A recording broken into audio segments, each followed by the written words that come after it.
In this second clip on SketchUp styles, we're going to discuss the last four options in the Edit Styles tab, and we're going to start off with face settings. So when you open this tab, you will see that you can specify the front and back color of the default material, and we can actually use this to do a couple of things for us. So let's take a look at it. I'm going to create a rectangular prism, and I'm going to reverse one of the faces of this prism.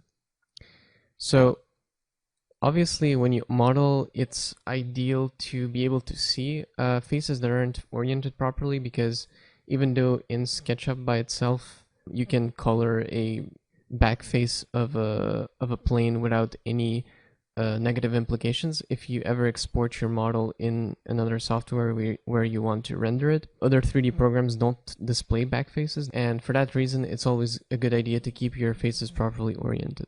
So what I like to do actually for the working style is that I like to set my back color face to a darker color. So just so that I can see them better. So now if I was modeling this and this face was reversed for whatever reason, then I would see that a lot more clearly. The other thing that we can use back faces for are to help us with our preliminary plans, and I'll show what I mean by this. So I'm just going to quickly create a section here, move it upwards, and disable the section plane. Then I'm going to go into plan view, and I'm going to switch to camera parallel projection. So basically this gives us a plan view of this garage.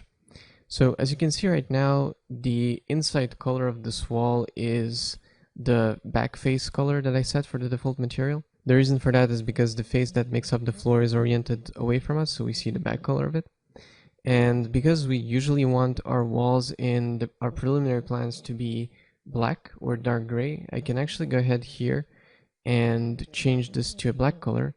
And now we have walls that are filled with black. So it just saves an extra step when we export the model into layout into making our preliminary plans. So yeah, that's a cool little trick that you can use for your preliminary plans by just changing the back color of the default material. Now, if I go back into the first scene, we can see that there's different styles of faces that we can assign to our model.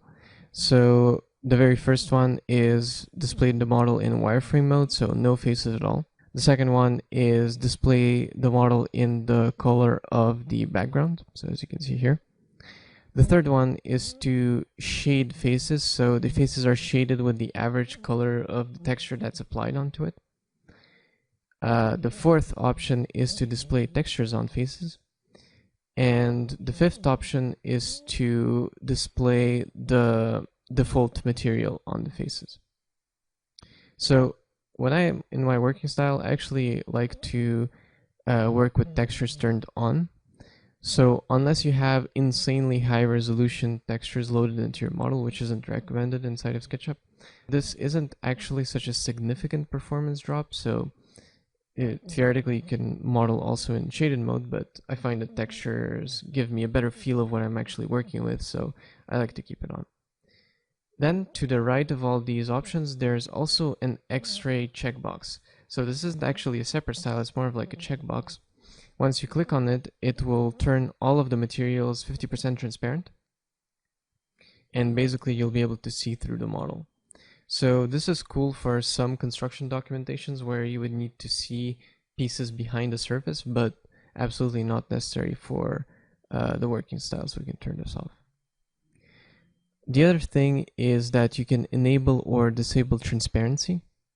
So if you disable transparency, all my windows become opaque. And it's true that transparency is a drain on performance, but unless you have, a glass house, it won't affect performance that much, so I keep it on. And as far as the quality is concerned, I've never seen a reason to go higher than faster, so yeah, just keep it at faster. Alright, so the next tab is background settings. This is a fairly simple tab, so you can simply configure the colors of background, sky, and the ground. The only thing to note here is that the sky will always have a gradient regardless of the color that you choose, so it's the little gradient at the horizon that you see here. and the ground is not the same thing as the background. So if I turn this on, you can see that if I pan my camera below the ground, they're actually two separate things. So I find actually the background color to be sufficient, and also I like to rotate my camera under my model from time to time, so I like to keep the ground off. The next tab after that is watermarks. So obviously if your office works with watermarks, you can add them here. This can also be used to overlay photos onto your model. There's a match photo option inside of SketchUp, but sometimes when you need to do something quickly, this is actually more efficient. And the last tab is for modeling settings. So I find that the default colors that SketchUp assigns to different types of selections, you know, your blue bounding box and everything, are generally good, so I keep everything as it is here.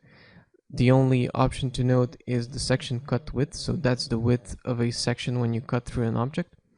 And later on, when you're making construction details, you might want to play with this to increase the boldness of the geometry that's being cut through. But for now, we're going to keep it at the default value. You can also toggle visibility of different elements. Generally, as far as visibility is concerned, I prefer just to toggle the specific elements manually inside of SketchUp when I'm using them. So there's no need to change them specifically in the style. Here we have the settings for matching photos. So because we're actually not going to be using that in our working style, I'm just going to disable both of them. And yeah, that's about it for the Styles tab. So in the next clip, we'll go over lighting and fog.